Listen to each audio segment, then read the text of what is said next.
कायबरी सानमुं रक्षावै 3 मार्च तालि 23 सालमारि तांगसाल विधानसभा अभियान खलाइका CITU कायबरी सानमुं मुक्तां खलायनायनि बागै खाजाक जरानि बिसिङाव सेबक खलायनाय सामुं तांनाय रगनो रेगुलार खलायनायनि सानमुं तुयै कायबरी सानमुं बाय विधानसभा अभियान खलाइका CITU अनरेगुलार सेबक खलाय तंनाय रगनो रेगुलार खलायरनानि DA कासुवै नारकजाक रगनो DA रिनानि लेबार कुट हेफाजागिया जत चिकन मिकन सामुं तांनाय सेबक खलायनाय रगनो हायनुहाय सेबक नाहानानि खबै जतवै कायबरी सानमुं सानै तांसल विधानसभानि अभियान खलाइका CITU विधानसभा अभियान खलायमुंग मानजगैखा LOP जितेन्द्र चौधरी कचा मंत्री अक्रा मानिक सरकार खबै तंगो CITU नि जुदा जुदा आदंग असाल विधानसभा अभियान खलायमुंग पयला हिमबतक खलायजाखा यागुल कुथुमलायै কক नारगलायखा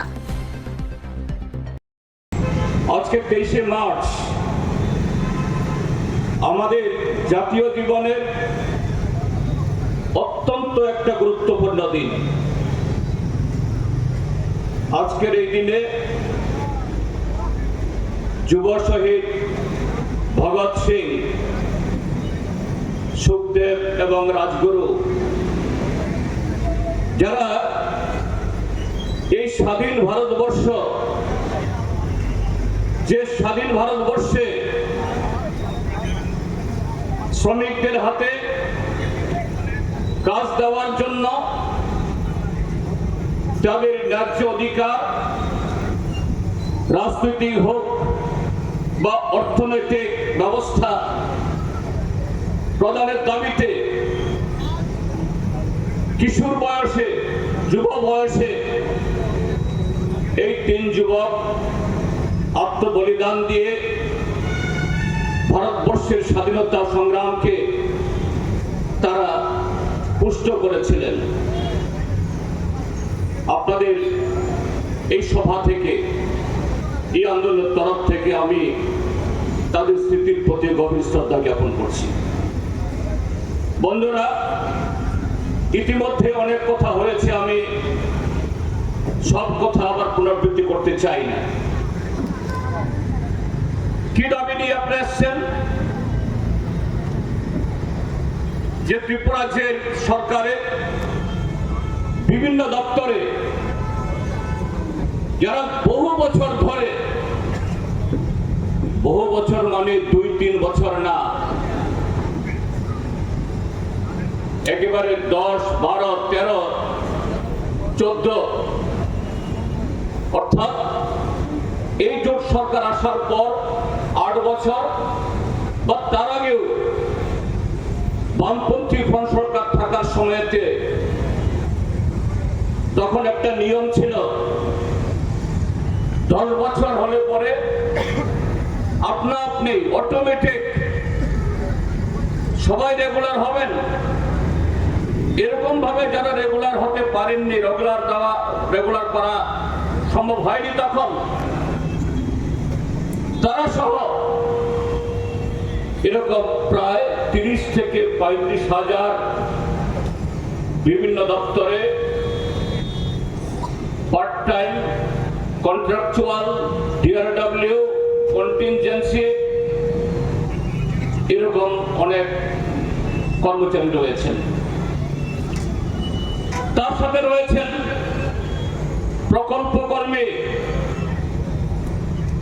সরকারের বিভিন্ন দপ্তরে, তার মধ্যে সবচেয়ে বেশি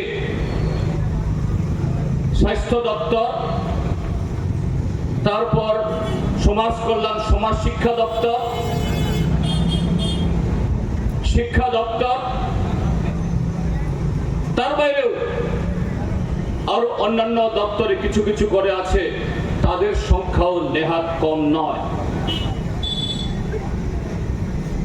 বামপন্থী ফ্রন্ট সরকারের সময়তে যারা শিক্ষা দপ্তর বা স্বাস্থ্য দপ্তর,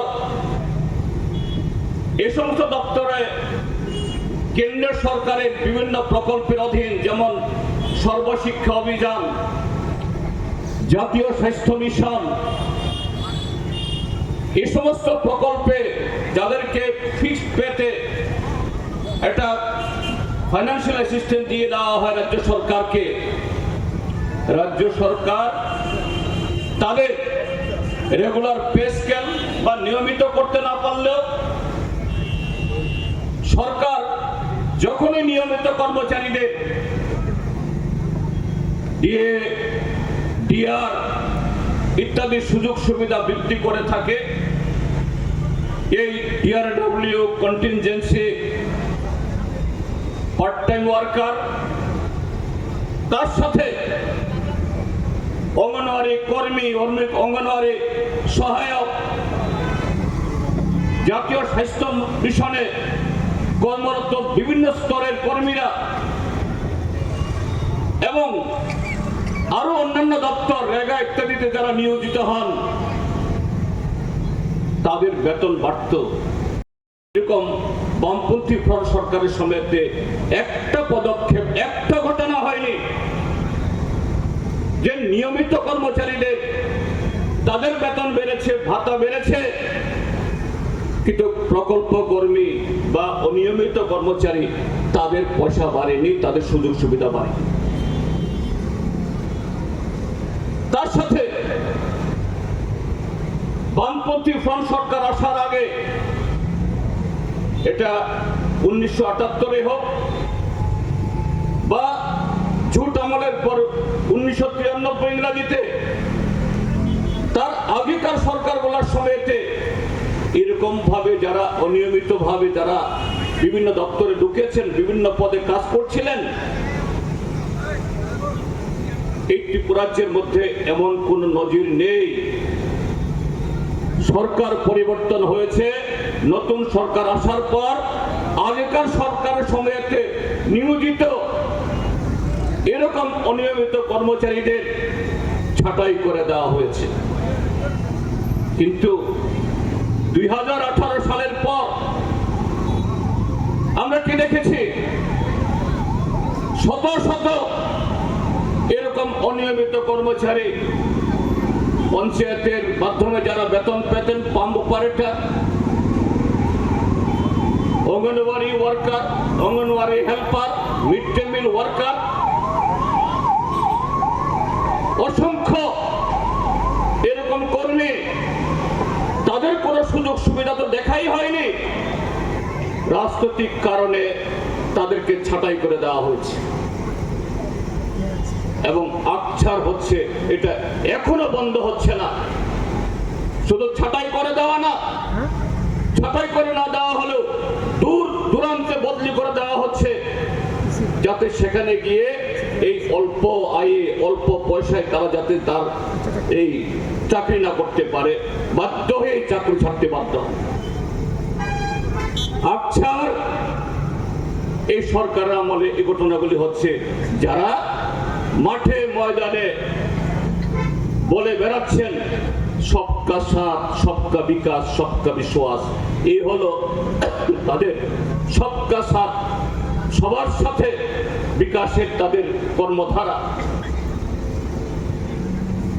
তারপর আপনারা জানেন অনেক কর্মচারীদের তরফ থেকে এখানে যে সভা সংগঠিত হচ্ছে, এই সভার সভাপতি মণ্ডলীর সাথী সদস্যগণ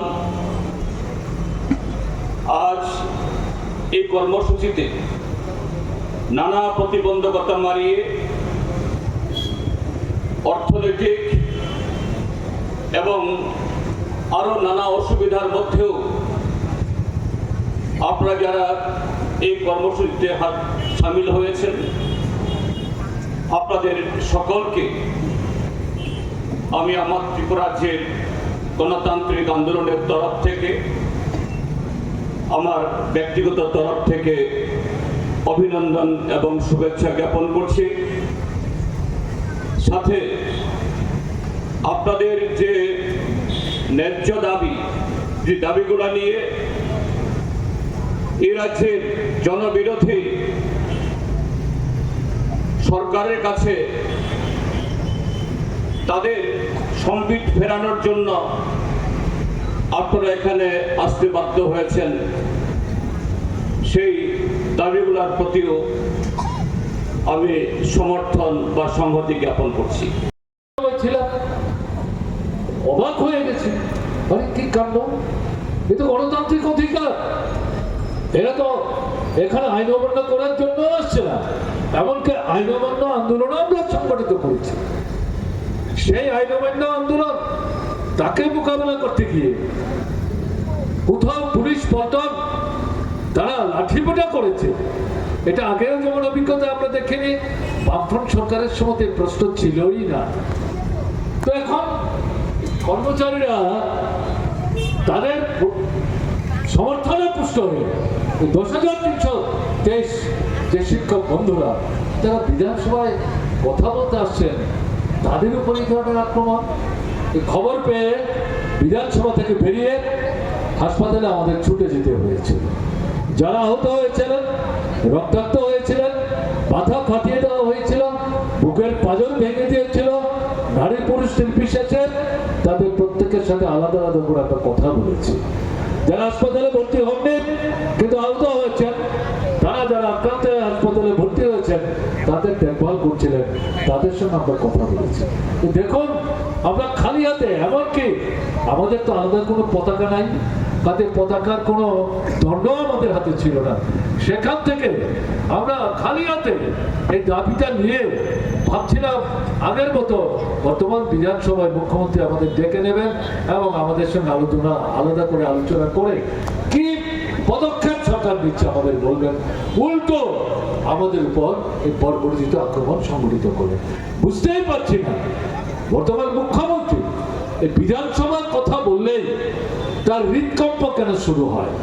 তার হৃদকম্প শুরু হওয়ার কারণ তিনি জানেন তিনি কিভাবে জয় হাসিল করে এখানে উপনির্বাচনে তিনি মুখ্যমন্ত্রী হয়েছেন, পরবর্তী সময় 23-এর নির্বাচনে আবার সরকারটা পুনর্দখল করতে সক্ষম হয়েছে। তাই বিধানসভা অভিযান বললেই তিনি ভীত সন্ত্রস্ত হয়ে পড়েন, এই বিধানসভাটাই না এরা আবার ভেঙে দেয়।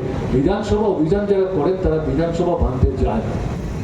এটা ওই হাসপাতাল থেকে ফিরে আসে অধিবেশন যখন বসে আমাকে দাঁড়িয়ে ডক্টর মানিক সাহেব দৃষ্টি আকর্ষণ করে বলতে হয়েছে, আপনি এত ভীত কেন, আপনি এত সন্ত্রস্ত কেন, কেন তাদের সঙ্গে আপনি কথা বলতে চাইলেন না? বলছেন না বিধানসভা অভিযান, বিধানসভা চলছে। আরে বিধানসভা অভিযান, বিধানসভা যখন চলে তারা তো চলতে বিধানসভায় ঢুকে যায় না, তারা এখানে আসে, আপনার প্রতিনিধি যায়, তাদের কয়েকজন তাদের প্রতিনিধিত্ব করে তাদেরকে ডেকে নিয়ে আসে, আপনার অধিবেশন শেষে তাদের সঙ্গে কথা বলবেন। এটাই তো দস্তুর, কেন আক্রমণ করছেন? কিন্তু দেখা যাচ্ছে তিনি সেখান থেকে শিক্ষা নেওয়ার চেষ্টা করছেন। তো আমি কথাগুলি বললাম এই কারণে, এই সমস্ত ঘটনাগুলি আকস্মিক বিচ্ছিন্ন ঘটনা না, এটা জনগণের উপর এই সরকার যে আস্থা হারিয়েছেন তার নিদর্শন।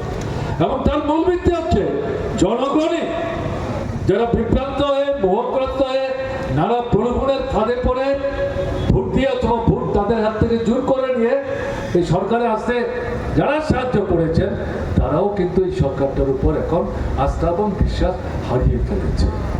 তাই যে কোনো গণতান্ত্রিক আন্দোলন, এটা বিধানসভা অভিযান হোক আর মিছিল মিটিং অবস্থান বিক্ষোভ যাই হোক, সব কিছু বন্ধ করে দেওয়ার জন্য তারা ব্যস্ত হয়ে পড়ে। তো আমি যেটা বলবো, যেটা সংকট দত্ত বলবার চেষ্টা করছিলেন যে মুখ্যমন্ত্রীর অফিস থেকে জানিয়েছে কয়েকদিন পর কথা বলে তার থেকে তারিখ নেওয়ার জন্য আলোচনা। মোহগ্রস্ত হবেন না। যদি মনে করেন আমাদের সঙ্গে এরপরে কথাবার্তা হলেই এই সমস্যাগুলোর সমাধান হয়ে যাবে, তাহলে কিন্তু ভুল করবেন। লড়াইয়ের পথ ছাড়বেন না। রাজপথে দাঁড়িয়ে লড়াই করে, রাজপথে লড়াই করার অধিকার রক্ষা করতে হবে এবং এদের প্রলোভন প্ররোচনা মহৎ সৃষ্টির যে প্রচেষ্টা তার ফাঁদে পা দেবেন না। যদি মুখ্যমন্ত্রী আপনাদের সঙ্গে কথা বলে যে 4 দফা দাবি, এগুলো সরকারের কার্যকরী করার দায়িত্বের মধ্যে পড়ে, এটা আকাশচুম্বী কোনো বিষয় না, তার জন্য শত শত হাজার হাজার কোটি টাকা খরচেরও কোনো প্রশ্ন না। এটা হচ্ছে মানসিকতা, দৃষ্টিভঙ্গি।